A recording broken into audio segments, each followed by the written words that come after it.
Bienvenue sur Transfo RH. Je m'appelle Nathalie Pululu, responsable animation partenaire chez Digipost, et je suis très heureuse de vous retrouver aujourd'hui. Transfo RH, c'est le podcast pédagogique à destination des entreprises qui souhaitent réussir la transformation numérique RH. À chaque nouvel épisode, j'accueillerai des acteurs et experts métiers RH passionnés par la transformation RH, le digital et l'innovation. Ils partageront avec nous leurs convictions et leurs succès, les innovations qui feront bouger les lignes de demain et bien sûr des conseils, astuces et enseignements pratiques. Transfo RH, c'est votre podcast sur l'innovation RH. Commençons dès maintenant. Bonjour à tous et je reçois aujourd'hui Pierre Monclos, DRH chez YouKnow, pour un sujet innovant à fort impact social, la transformation des salaires. Bonjour et bienvenue Pierre. Bonjour Nathalie. Pierre, pour commencer ce podcast, je vais te poser une première question qui va pas vraiment te surprendre, mais qui intéresse tout le monde, je pense. C'est pourquoi la transparence des salaires chez YouKnow? Alors la transparence des salaires chez YouKnow, elle est arrivée d'un sujet qui est un petit peu plus large, qui est la culture d'entreprise. On a eu la conviction avec les fondateurs de l'entreprise, en ayant observé beaucoup d'entreprises qui avaient réussi en peu de temps à arriver sur des nouveaux marchés. Elles avaient pour point commun d'avoir misé sur une culture d'entreprise forte et clivante, c'est-à-dire d'avoir des partis pris très forts sur les manières de travailler ensemble, les manières de prendre des décisions, la manière dont on trouve son équilibre vie privée, vie professionnelle, le rapport à la qualité, etc. Et le fait d'avoir défini en amont une culture d'entreprise forte et clivante donne aux entreprises qui font ce choix-là, en tout cas c'était notre conviction et c'est ce dans quoi on s'est lancé en 2016, c'était de se dire ça va nous aider à mieux réussir ce qu'on entreprend et à mieux affronter les problèmes qu'on va rencontrer dans la période de développement de l'entreprise. Et quand on fait des choix forts, comme par exemple la transparence des salaires, en général, c'est lié à un choix un peu plus clivant et global, comme on veut aller sur la transparence.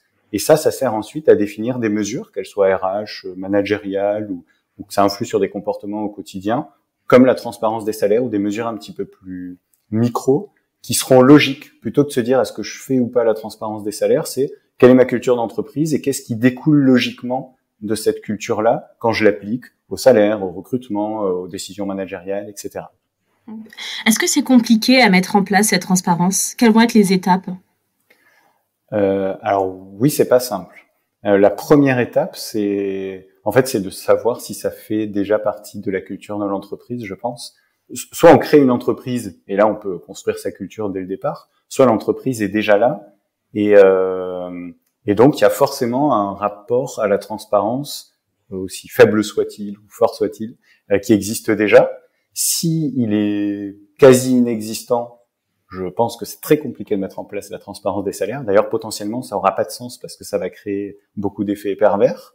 Et si, à l'opposé, l'entreprise est déjà très transparente sur les informations qu'elle diffuse, les décisions qu'elle prend, etc., je pense que là, ce sera beaucoup plus facile. Mais c'est pas neutre parce que peu importe la culture de l'entreprise, on va toucher ensuite à la culture du rapport à l'argent et au salaire, qui est quelque chose qui dépend de l'individu.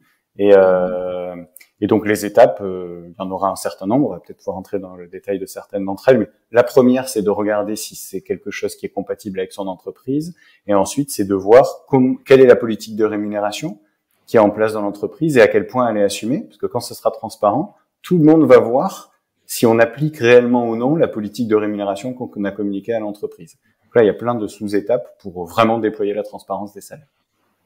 Est-ce que c'est une demande qui vient des salariés? Directement, non. Oui. J'ai jamais eu un salarié qui m'a dit ce serait bien que les salaires soient transparents, mais je suis convaincu que indirectement, oui. Parce que quand des salariés expriment des frustrations sur je sais pas exactement comment je peux être augmenté ou est-ce que je suis aussi bien payé que quelqu'un qui a le même profil que moi, mais qui aurait peut-être un peu mieux négocié son salaire, quand on a ce genre de frustration, et quand on a des salariés qui ont des revendications pour s'assurer qu'il n'y ait pas de discrimination salariale dans l'entreprise en raison du sexe, de la couleur de peau ou autre, pour moi, c'est une manière indirecte de demander de la transparence sur un sujet qui répondrait à ces problématiques-là de frustration, potentielle discrimination. Et en fait, la liste est longue. Ouais. Tu parles de culture, d'entreprises qui vont avoir un impact sur la transparence des salaires. Est-ce que tu aurais des exemples concrètement ce que ça peut donner une culture d'entreprise particulière, l'impact qu'elle aurait sur la transparence des salaires, ou comment la transparence des salaires va s'inscrire plutôt dans la culture d'une entreprise concrètement? Alors concrètement, je vais donner l'exemple de comment ça s'est passé chez Youno. On s'est dit, nous, on a une grande culture de la transparence. On veut l'appliquer au salaire pour que ça soit plus les meilleurs négociateurs, entre guillemets, qui aient les meilleurs salaires, mais plutôt les personnes qui sont les plus compétentes, qui ont les meilleurs salaires. Ça, c'est quelque chose de logique et ça nous aidera à prévenir les discriminations. Et donc, pour faire ça, on a regardé ce que ça allait impliquer. Et chez nous, ce que ça impliquait, c'est qu'il allait falloir définir une politique de rémunération très précise. Pourquoi on fait tel ou tel choix de plus ou moins bien rémunérer tel type de métier? Quelle est la fréquence d'augmentation qu'on va proposer? Donc de clarifier déjà nos propres règles au niveau de la direction des ressources humaines, et ensuite de les expliquer à toute l'équipe, de dire voilà notre politique de rémunération en détail, et en général nous on a laissé je crois 2 mois entre l'annonce et la transparence effective des salaires pour expliquer quelle forme allait prendre la transparence des salaires. C'est-à-dire où est-ce qu'on va trouver les salaires des autres, si on veut être très très direct. Et donc nous, le choix qu'on a fait, c'était de créer une grille de rémunération interne, de valider avec les managers qu'on était bon sur est-ce qu'elle respecte bien les principes de politique de rémunération qu'on a définis, et sinon comment on va rattraper les écarts. Et ensuite de la partager à l'équipe et de la présenter en prenant du temps, des temps d'échange entre équipes et aussi avec les managers pour apporter un premier niveau d'explication et ensuite répondre aux questions. Parce que la transparence amène énormément de questions, c'est le pendant de la transparence, mais c'est à ça que ça sert. Et donc de prendre du temps pour toutes les questions qui parfois seront juste des questions qui concernent un intérêt individuel. Mais si quelqu'un se pose la question, on peut considérer que d'autres pourraient se la poser mais n'osent pas encore la poser, parce que c'est nouveau pour beaucoup, la transparence des salaires. Et donc c'est bien de faire ça publiquement, évidemment en ouvrant la porte à des échanges privés si la question est confidentielle. Ouais. Tu as pu trouver des informations sur le sujet qui t'ont inspiré pour mettre en place justement toutes ces stratégies de transparence? Peu au départ. En fait, c'est assez nouveau la transparence des salaires. J'ai l'impression qu'il y a 5 ans, c'était un ovni, sans dire qu'aujourd'hui ça s'est généralisé loin de là. Mais on avait entendu parler notamment d'un des pionniers aux États-Unis, qui est une entreprise qui s'appelle Buffer, qui a justement fait une grille de rémunération qui avait l'air d'être quasi parfaite, parce qu'elle semblait objectiver les salaires, tout en les rendant transparents. Alors ils sont allés très loin, puisque de l'extérieur de l'entreprise, on pouvait deviner la plupart des salaires des personnes qui y travaillaient. Donc eux, ils ont poussé la grille à l'extrême, au plus grand extrême. Sauf que depuis, pas mal alors essentiellement des startups, sans dire que c'est pas qu'un sujet de startup, je pense, mais ce sont les startups qui ont médiatisé ça, donc elles ont été visibles, et elles partageaient souvent leurs modèles et leurs étapes.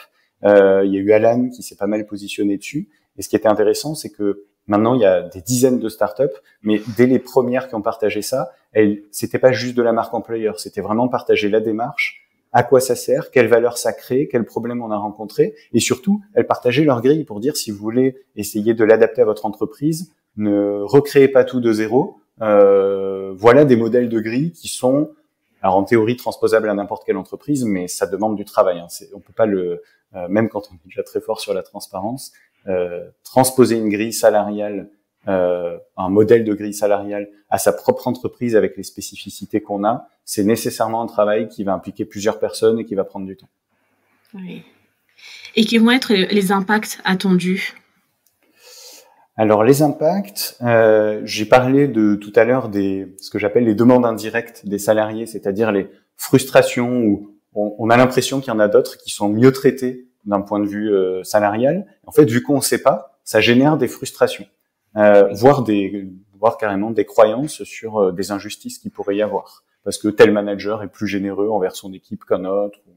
Donc alors c'est censé les enlever. Là, je vais parler de la théorie, parce qu'en pratique, ça résout pas tout non plus la transparence, mais ça enlève la plupart des frustrations. Ça assainit donc les discussions sur le salaire. Et en fait, ça permet, quand on est un salarié dans une entreprise, de regarder pas juste combien touche à la fin du mois chacun de ses collègues, mais en fonction de ses compétences, de son profil, quelle est sa rémunération et comment est-ce qu'elle évolue. Parce que quand on est transparent sur les salaires, ça donne aussi de la transparence sur le rythme d'évolution du salaire de chacun. On voit la dernière évolution de salaire de telle personne, de quand elle date.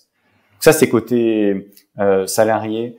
Et petit élément que j'ai détaillé, je suis pas sûr que ça ait le plus gros impact, mais pour moi, le symbole est suffisamment fort pour que ça garde quand même un impact qui est important à mes yeux de DRH, c'est que on se sent impliqué dans la prévention des discriminations, puisque n'importe quel salarié a donc le pouvoir d'aller interpeller un manager ou moi en tant que RH pour dire, là, il y a deux personnes qui ont le même profil, la même expérience, et elles ont une différence de salaire. Est-ce que vous pouvez me l'expliquer? Donc, ça rend tout le monde acteur de la prévention des discriminations, même si cet outil-là ne suffit pas à prévenir les discriminations, il faut qu'il soit associé à d'autres outils. Et pour les managers et RH, les impacts qu'on vise quand on va vers la transparence des salaires, c'est d'essayer d'objectiver le plus possible la rémunération. Chez nous, objectiver la rémunération, ça veut dire faire en sorte que les personnes aient une rémunération qui soit la plus juste par rapport aux compétences qu'ils ont et au métier qu'ils exercent. Là où quand il n'y a pas de transparence sur les salaires, c'est assez facile de faire en fonction de l'enveloppe qui est fixée au budget annuel et des préférences des managers. Ça, moi, je pense que ça marche pas sur le long terme et ça crée beaucoup de problèmes. Absolument. Et autre impact sur les managers et RH pour terminer, c'est que on déporte, ça pour moi c'est le plus dur et le plus important à la fois, les négociations, on les déporte sur est-ce que tu as bien développé telle et telle compétence, atteint tel et tel objectif, plutôt que plus je négocie, plus j'ai un bon salaire dans l'entreprise. Alors sans dire que ça enlève totalement ce sujet, en fait ça déporte l'objet des négociations, parce que moi je suis aussi manager et quand quelqu'un n'est pas satisfait par exemple de l'augmentation de salaire, plutôt que d'essayer de négocier en utilisant des techniques de négociation, on va parler de est-ce que tu as bien atteint tel niveau de compétence qui était nécessaire pour passer un niveau et donc pour évoluer en termes de rémunération. Je vois. Tu disais que ça fait 5 ans maintenant que vous avez mis en place la transparence des salaires chez YouKnow. Est-ce que vous avez modifié aussi votre stratégie de transparence depuis le temps? En partie, oui, parce que on a appris ce qu'était la vraie transparence. Je vais donner un exemple. Au début, on s'est dit on va être transparent sur tout, y compris sur les salaires. Dès qu'il y a une information, on la délivre à l'équipe. Sauf que donner de la transparence sans expliquer comment on a atteint tel ou tel chiffre, tel ou tel niveau, tel ou tel salaire, c'est pas vraiment de la transparence parce qu'on donne pas les clés de lecture. La vraie transparence, c'est aussi expliquer en détail ce qui a amené à l'information qui est accessible à tout le monde. Et donc l'évolution qu'on a eue sur la transparence, c'est que sur certains sujets complexes, y compris sur les salaires, parfois on ne donne pas l'information tout de suite parce qu'il faut qu'on prépare le temps de l'expliquer pour qu'elle soit compréhensible par tout le monde. Et là, on considère que c'est la transparence la plus vertueuse possible. D'accord. Est-ce qu'il y a une différence avec la transparence radicale ? Alors moi, j'aime dire que c'est notre vision. C'est déjà une transparence radicale par rapport à la moyenne des entreprises en France et dans le monde, mais il peut y avoir beaucoup plus radical. Il y a certaines entreprises qui disent nous, on a une transparence radicale, c'est-à-dire que elles vont jusqu'à, comme l'entreprise Buffer, faire en sorte qu'on puisse deviner approximativement les salaires des personnes qui sont dans l'entreprise quand on ne fait pas partie de l'entreprise. Il y en a qui disent il y a aucune information qui est confidentielle. Ça a certains avantages, ça a certains inconvénients. Nous, je pense que c'est pas adapté à notre culture d'entreprise aujourd'hui parce que ça irait au-delà des situations où ça peut créer de la valeur. Si c'est juste donner de l'information mais qui est pas accessible, compréhensible ou qui peut détruire de la valeur, voilà, ça a plus de sens, la transparence. C'est sympa, mais il faut pas y aller juste pour le principe de la transparence. Absolument. Et toi, par rapport à ce que vous avez mis en place chez YouKnow, est-ce que rétrospectivement, si tu pouvais faire un retour en arrière et changer des choses ou faire les choses différemment, tu le ferais? Ouais, je ferais plein de choses différemment. Par exemple. Parce que moi, j'apprenais à être DRH, j'ai appris sur le tas, donc ça, j'ai découvert le sujet. Mais les principales choses que je changerais, c'est alors déjà me faire accompagner plus fortement, sauf pour un RH qui a déjà une bonne expérience dans la rémunération, de devoir redécouvrir, redéfinir ça et l'expliquer parce que quand c'est transparent, on a des questions tout le temps. Je me ferai accompagner plus étroitement sur le volet grille de rémunération et l'impact de la transparence. Je pense pas que ça soit le métier d'un RH de le faire tout seul. J'intégrerai, alors ça c'est un peu une évidence, mais moi je l'ai pas fait, les managers beaucoup plus en amont, c'est-à-dire dès le départ de ces discussions. Là où à l'époque on s'est dit, il faut déjà qu'on définisse un certain nombre d'éléments et ensuite on va consulter les managers pour le déploiement. Vu que c'est un sujet nouveau, ça n'a pas marché parce qu'il y a plein de managers qui avaient besoin de s'approprier plus ce sujet et qui auraient pu challenger des choses qu'on avait déjà décidées et sur lesquelles on s'était trompé, on n'avait pas forcément fait les bons choix. Donc les intégrer dès le départ, ça prendra plus de temps, mais le sujet est tellement nouveau qu'on ne peut pas faire cette économie, là où dans d'autres domaines RH, parfois c'est moins grave de ne pas consulter les managers sur tous les sujets. Et puis, alors dernier sujet, moi je pense que ça a été ma plus grande erreur là-dessus, c'est que j'étais tellement enthousiaste en me disant c'est génial, on va faire avancer une cause, parce que c'est une cause, ça amène de la transparence des salaires, c'est quelque chose qui crée pas juste de la valeur comme ça pour l'entreprise ou dans un process RH, c'est on fait avancer un sujet de société pour amener plus de justice sur les salaires. Et donc dans cet enthousiasme, moi j'ai nourri beaucoup de promesses à l'équipe sur tout ce que ça allait changer. On va prévenir les discriminations, il y aura plus de personnes qui seront mieux payées parce qu'elles négocient bien leur salaire, enfin un peu tout ce que j'ai dit. Et en fait, les effets réels de la grille et de la mise en place de la transparence, ils s'appliquent pas du jour au lendemain quand on a mis en place une grille. Il faut qu'il y ait un temps d'appropriation par ceux qui l'ont mis en place, par les managers et aussi par l'équipe.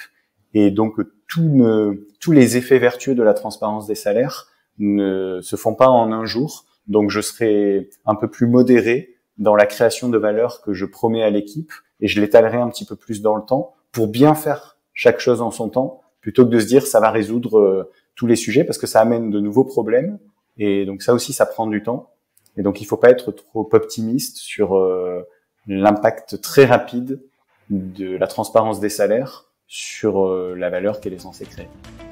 Merci Pierre d'avoir été mon invité aujourd'hui. Parler d'argent en France n'est pas une chose facile. Ce sujet est souvent considéré tabou, aussi bien dans la sphère privée que dans la sphère professionnelle. On connaît rarement le salaire de nos amis ou encore celui des membres de notre famille. On ne mentionne pas son salaire entre collaborateurs, sauf peut-être au moment des entretiens annuels. Et pourtant, la transparence à ce niveau peut être vraiment bénéfique. Pierre, DRH chez Youno, l'a testé et le résultat est sans appel. La transparence permet de retirer la frustration. Ainsi, les discussions sur le salaire deviennent plus saines et les négociations se font sur la base des compétences. Toutefois, il ne faut pas afficher le salaire de tous les employés à côté de la machine à café pour parler de transparence. Non, cette démarche nécessite un vrai accompagnement, car la transparence sans explication n'apporte pas de valeur. Si vous souhaitez mettre en place la transparence de votre entreprise, retenez les conseils de Pierre. Faites-vous accompagner par des spécialistes du sujet, intégrez les managers dans le processus et faites uniquement des promesses que vous pouvez tenir. Et à très bientôt pour un prochain épisode de Transfo RH. Vous avez aimé cet épisode? Alors abonnez-vous à notre chaîne Transfo RH et partagez-la. Transmettre et diffuser le savoir, c'est aussi par là que passera la transformation. Nous vous remercions de nous avoir écoutés et vous attendons pour le prochain épisode avec un nouvel invité et encore plus d'astuces et d'outils pour mener à bien la transfo RH de votre entreprise.